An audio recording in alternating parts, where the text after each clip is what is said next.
Thank you for auditing the always positive new music review show hosted by a French professor who every Thursday tries to feature lesser known artists on my Thunderground Thursday review.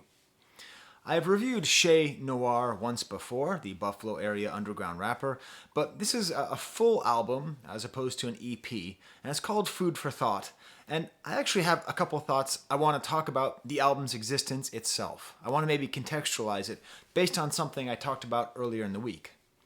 So, as I mentioned before, I spoke yesterday morning at 4 o'clock in the morning at a conference. So I spoke through Zoom at the European Hip Hop Studies Network. I went on there to discuss the hip hop minor I've developed at my college and a class on French hip hop that I teach. And it was a fascinating crowd. There are people from Germany and people from France and America. And the person who was presenting alongside me was this woman from India who gave a speech about a rap class that was taught in India. Frankly, it was better than my talk, but hey, they can't all be hits. And it's really nice to hear her talk. And one of the things that made it interesting is she was a student. And she was describing how, in order for her to be taken seriously in this very male space, she had to discuss her trauma. And when she discussed her trauma, she got the respect and she got the attention that she deserved for just being there, right? I mean, she got the same level of attention and care that the men got for what they were discussing, but they couldn't process her or her experience or her feeling unless it fit within this view of what an Indian woman would be writing a poem about, would be rapping about, would be talking about.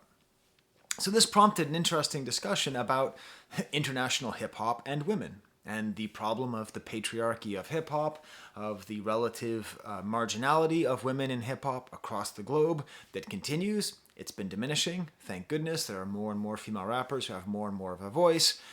But we're definitely not at the point of equality in hip-hop.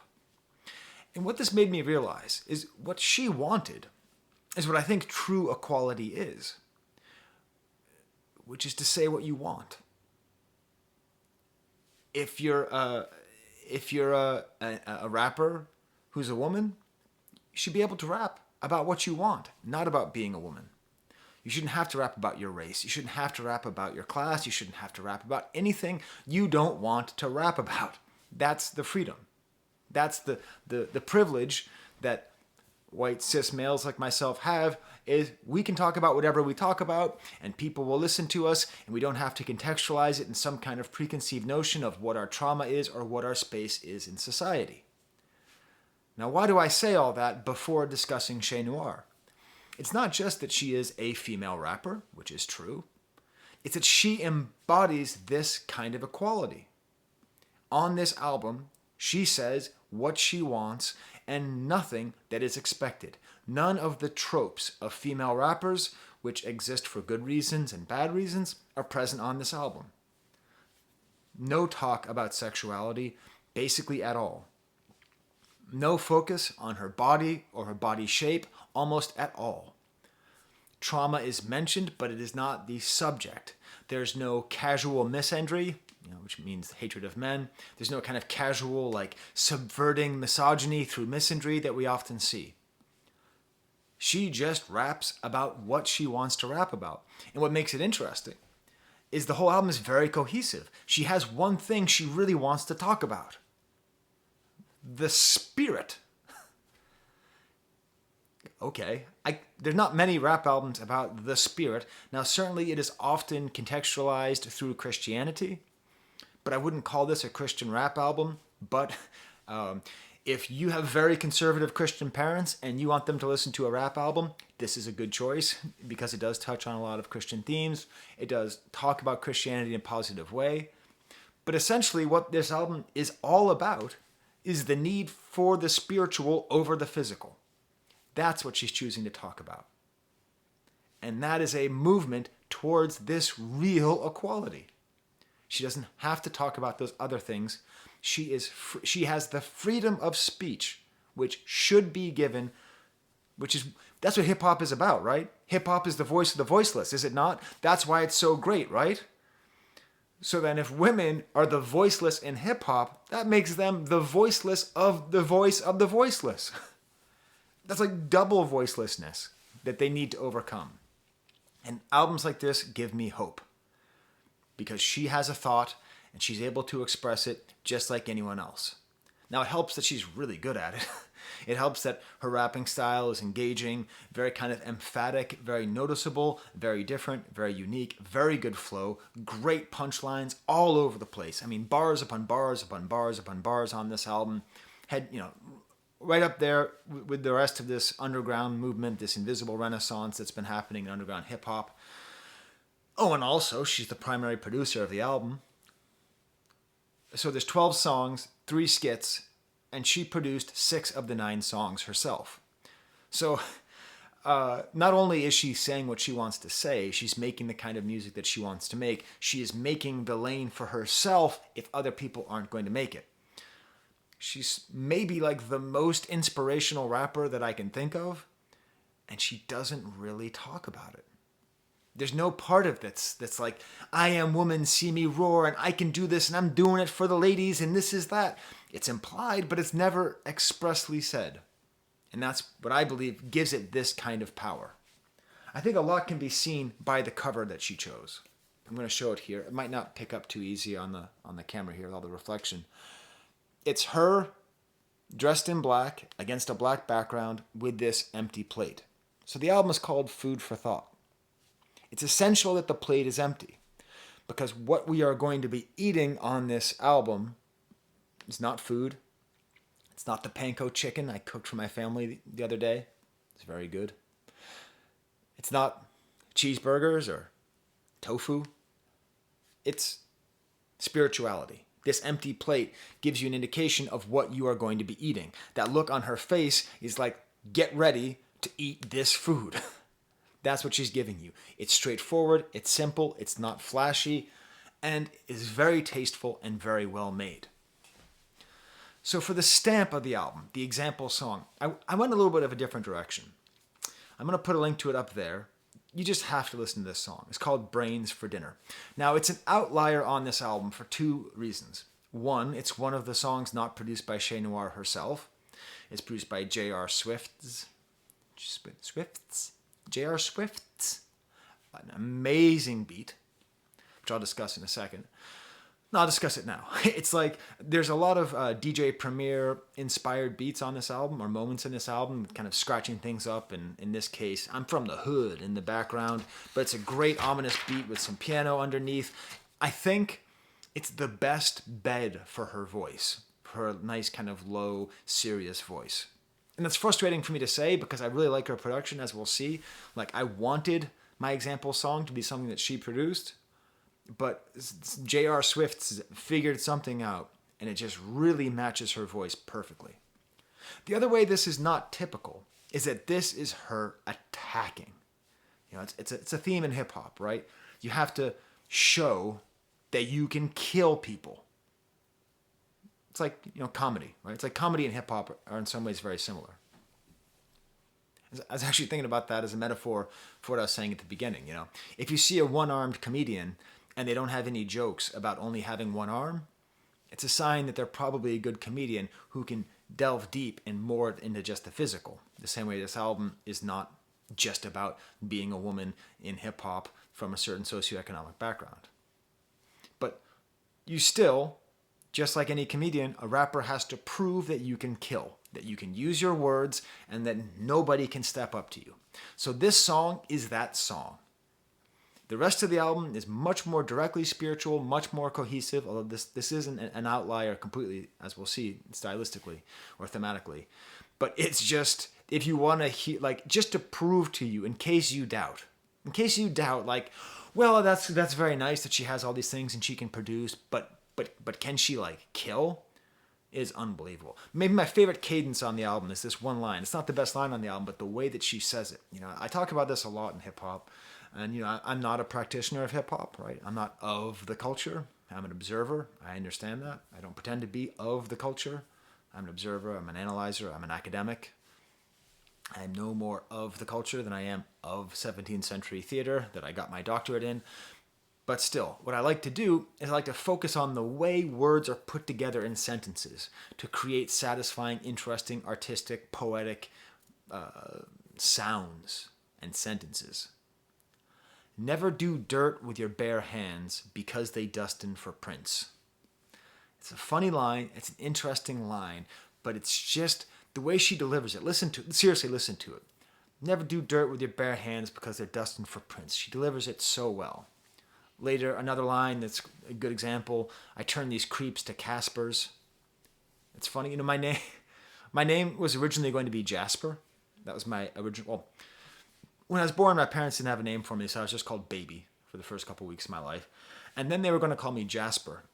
But my one of my babysitters, or my nana, we called her.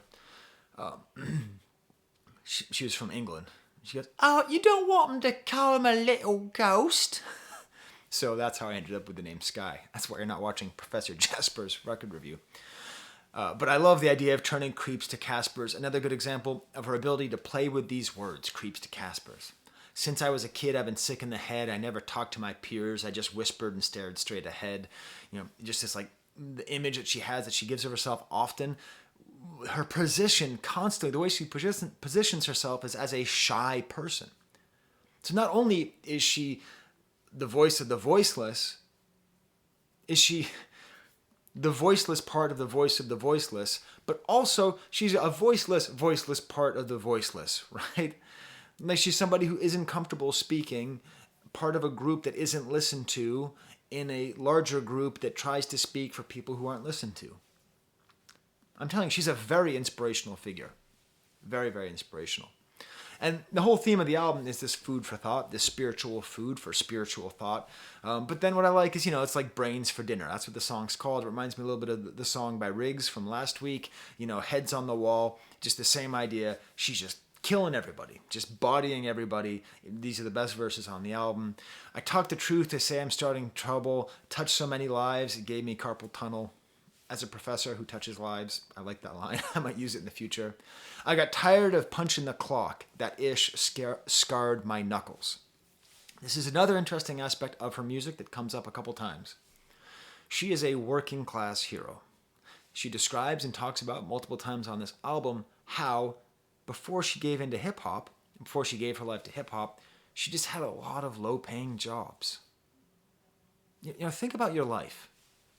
I think about going to Marshall's, going to Target, going to Wegmans, seeing the people who work there. Some people who work there are happy, right? I used to work retail. I worked at Blockbuster. It's fine, right? But some people, there's you can tell there's something behind their eyes that not only wants more, but can do more. There's a sort of frustration, a sense of loss. And the fact that she's talking so consistently about this, she's not talking about running the streets and selling red caps and blue caps and busting caps in people's ass. None of that stuff. She's telling a very real story. So, the next time you're in line, one of those weird lines at Marshall's where they wait for you and they buzz you and you see somebody and maybe it's a woman and she looks kind of surly and kind of upset and kind of out of place and she's ready to quit at any time. Maybe she's not being rude. Maybe she has all this interior life within her that she can't get out because of her socioeconomic status, means that she's got to help you get your True Religion jeans for $35. Not that I would buy True Religion jeans. So she's a working class hero in that way. She keeps going. Cut ties with the same blade I used to slit they throats. The same pen I write my raps with a pen, Cut ties with the same blade I used to slit their throats. The same pen I write my raps with to pen and note. To the family saying, it's not your fault. Give 'em hope. Walk right into the wake like I don't know. As good as any line of a similar caliber. That's a Biggie caliber. That is a Notorious B.I.G. caliber line. Just how sick and mean it is. And of course, she's not talking about murder. Not talking about actually killing people. She's talking about killing, the same way a comedian. I haven't really read any reviews of this album. I think I'm hopefully the only person who compares her to a talented one-armed comedian. So let's go through the rest of the album a little bit quicker here. I have a sip of my coffee. The album begins with a skit called Eat to Live. And this is an explanation of this idea of food for thought, spiritual, not physical. That's the question of the album. Leads up to the next song, Split the Bread. Split the Bread, very much in this vein of communion. There's a whole theme of there's a Last Supper theme throughout this album. As we'll see, it's developed and it's subtle, but we feel like we are simultaneously at the Last Supper and at a communion. And the spiritual food of Jesus is analogous to the spiritual food of Chez Noir that we're getting. This is produced by Tricky Trips. Kind of a gentle, soft rock feeling here, sample with strings. Then there's kind of like a cut up, and then there's a cool angelic chorus, like a cup that gets cut off, kind of like in the new sort of Griselda style of having kind of choppy beats, maybe Alchemist style, I don't know. Another Primo style chorus that's scratched up, and just lots of great lines on here. Body language hard to read. It doesn't speak English. The type of beef that never ends. This ish is endless, like Tom and Jerry. You gotta love a Tom and Jerry reference. And then every once in a while, she will lace in little political commentary. It's not the predominant theme of the album, but it is present. Police brutality is present. Racism is present. Everything they teach is racist. It's part of my job. That I don't know if it's part of my job. So I don't speak for my college, right? I speak for myself. I don't speak for my place of employment. But yesterday I was teaching about the Zoot Suit movement. And I teach near Rochester, New York. And Cab Calloway, like the greatest figure of the Zoot Suit movement, one of the most important musicians of the 20th century, is from Rochester, New York, and nobody learns that. All we learn about is the goddamn Erie Canal. And okay, Frederick Douglass. Credit to Rochester. We did name our airport after Frederick Douglass, so that was cool. But still, like everything they teach is racist. There's a lot to that line. And when I talk to my students and when I discuss things, that's often a position where I'll start. Like a lot of the things you have learned are racist, not necessarily intentionally, but systematically. Money reveals the Judas when it's time to split the bread. So here we are back at this Last Supper idea, this communion idea, and the corrupting power of money. Next song, Eat or Starve, featuring Jinx 716. This is produced by Chez Noir. Maybe my favorite beat of hers on here. I don't know, her beats are all so good. Kind of a shuffling drum beat. This guitar bends up. I love her flow on here. She talks a little bit about her dead brother, who she mentions a couple times on this album. And then Jinx 716 pops up. And I've never heard of this guy. But just maybe the best feature on the album. There's a couple good features on the album, and not from the names that you know. But I love this verse. I see the way I move and can't help but think I go about it ass backwards. That's a funny line, like thinking maybe he's making a mistake. Vulnerability and acceptance of failure is such an underused thing in hip-hop, because every time it's done, it's so powerful because nobody does it, because it's such a posturing patriarchal society of never apologizing and always being right and always being hard and never being weak. But here's someone just saying, I might be going about this wrong. And then there's this beautiful line. No, they shook because everywhere I look, there's mad rappers. Kind of a little bit in reference to the Mad Rapper character in Puff Daddy's albums, I imagine. No, they shook because everywhere I look, there's mad rappers. Got every excuse in the book, and the book has mad chapters. I just love it. I love that line. In a way, actually, I wonder if it's a DMX reference. Like messing around with a mad dog who wants mad food. Like just using mad as a modifying adverb, I suppose. I guess. Like an intensifying adverb. And then at the end, she says, Buffalo, Niagara Falls, Rochester, what's up? It's always nice to hear the name of the city. Next is a skit, again produced by Chez Noir. It's just a couple of kids saying a prayer before eating, part of this whole Christian theme, which is in the album but doesn't dominate it. And she mentions Kanye once early on in the album, and I do think, I must thank Kanye for his contributions to hip hop as much as possible whenever I can, and the casual Christianity of early Kanye and the intense Christianity of current Kanye, I do think really helps hip-hop. a lot of people in America and a lot of people who are in hip hop have grown up around Christianity, and having it be a theme without having to be a Christian rapper, I think frees up people's expression because they can be honest to themselves without being seen as, the Ned Flanders of hip hop. Kind of a gentler style beat. She produces it again, these descending strings. So, listen to this beat, could you? It's called Bless the Food. I've never heard a beat like this before. There's something about these descending strings. I can't even really figure out the instrumentation.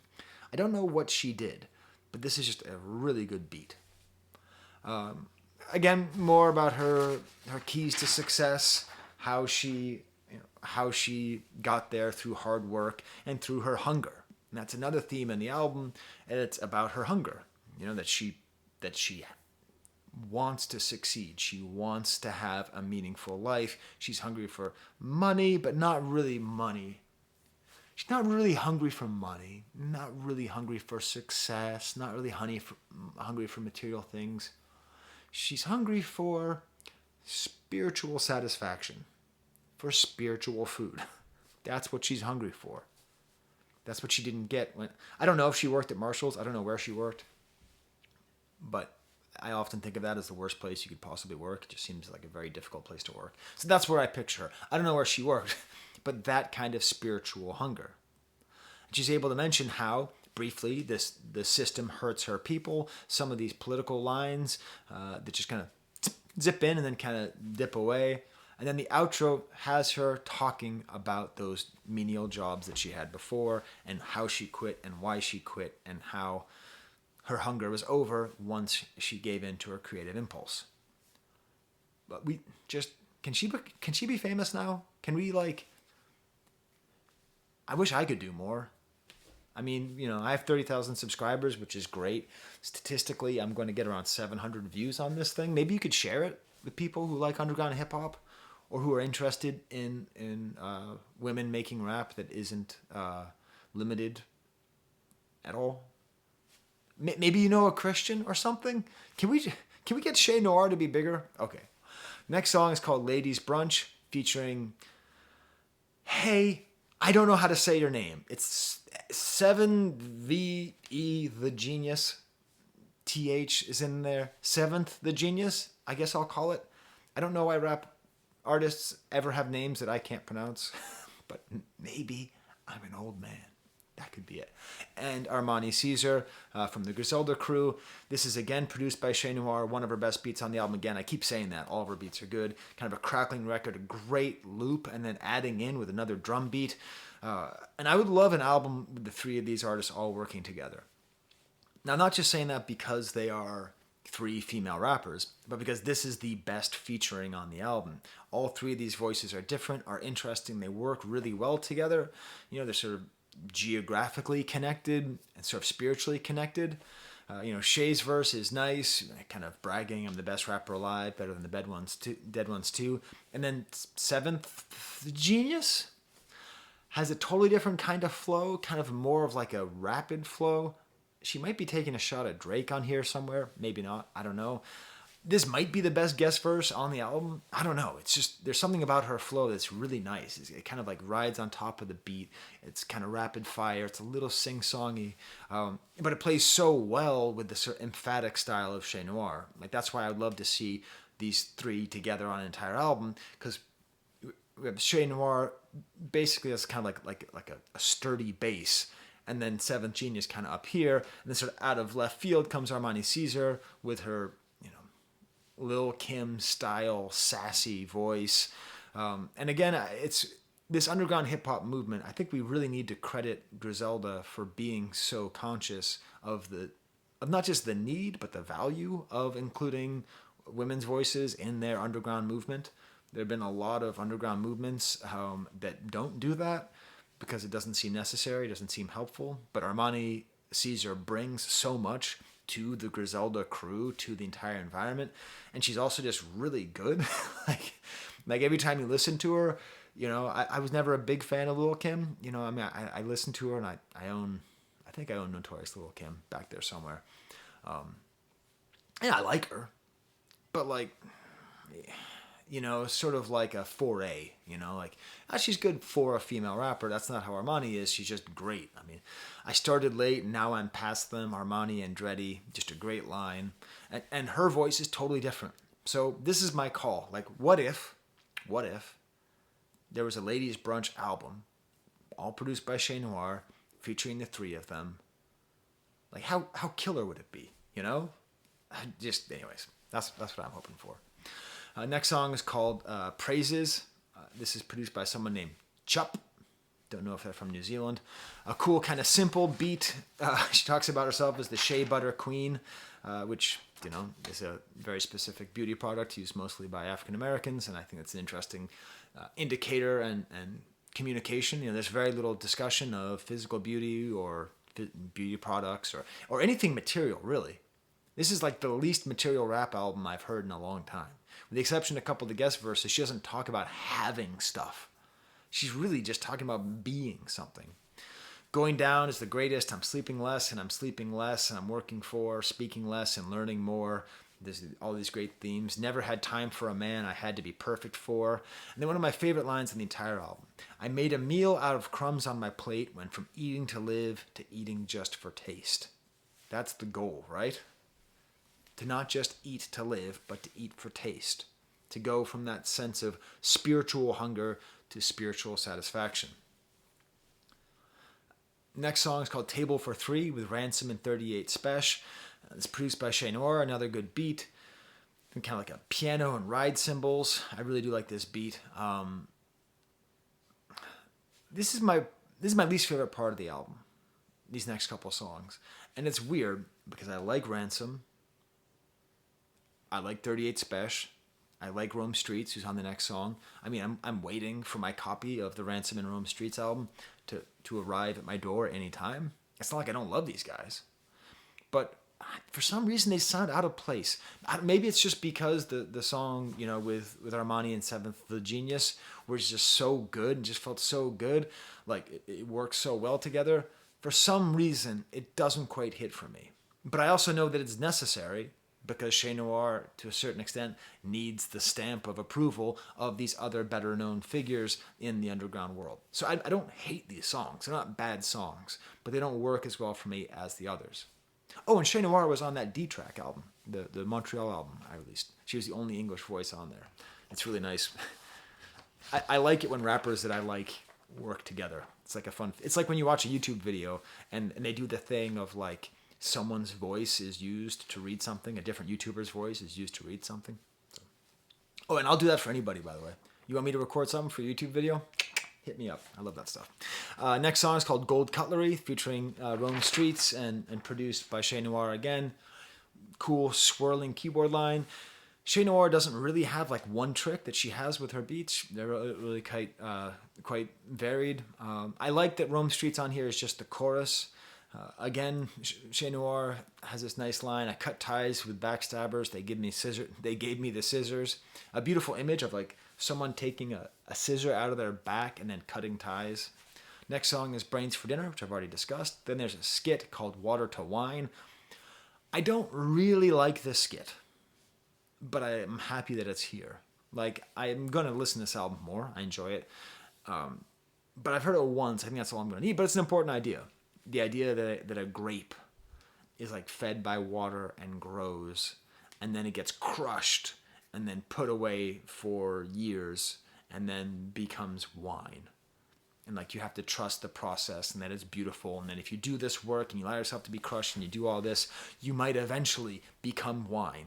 It is an inspirational idea, and it goes back to the sense of transformation, of spiritual fulfillment and beauty that can, like spiritual beauty that can come from this kind of hard work. The album ends fittingly with the song Communion, produced again by Chez Noir, where she's also doing a thing where she's like another voice in the album, like talking like a pastor, telling her not to curse. This is her most personal song. This was almost my stamp. This is the most exemplary song of her thematics and the way she delivers it, where she brings in personal trauma and difficulty, but she doesn't make it the subject. What the subject is always her drive and her need for spiritual fulfillment. Talks about hiding when she grieves. My brothers died, and I cry to sleep. So this dead brother and a dead friend who apparently died in a drive-by is pretty consistent here. And then she has a whole little verse here about being a shy and anxious girl who is in special education. And I love this image because obviously she's wicked smart. I mean, you can just tell that from the way that she oozes intelligence on the way that she speaks and the way she produces and everything. So again, it's this idea of these unseen people, that the kid who's in special ed class who doesn't seem that smart, seems a little bit shy, doesn't really know what they're doing, and then they go and then they work at Marshall's or Burger King or whatever, and you just sort of see them and you just don't see them, like the kind of people that aren't seen in our society. Not just the voice of the voiceless, but the voice of the invisible. And that's who she was. She was working minimum wage jobs after spending her whole life in special education as a shy, anxious girl. And now she's killing them. This whole album, I'm telling you, this is like the most inspirational album. She even talks about being molested by her brother and talking about how mental health is not addressed in our society, which is true. She even says that she's not afraid to say that she goes to therapy every week, which makes me happy. I love this movement in hip-hop, this self-care movement, which we see all over the place. Like rappers are starting to talk about self-care. They're not being too afraid to be vulnerable. It's a beautiful thing that's happening. It brings me such amazing happiness and hope whenever anybody realizes they can go to therapy, that they can be vulnerable. And she talks for the first time about a man that she's with and who she loves, and this man has trouble because he was never taught how to be a man. A very real, relatable thing in the middle of this album. So there's my review. What a great album. I love Thunderground Thursday. It's so nice to get to have this time to interact with this music that might, if I didn't have this channel, do you think I would have been able to pick up on this? So thank you for supporting me and for watching all the way through. Okay, until next time, for all of Western New York, there's the camera.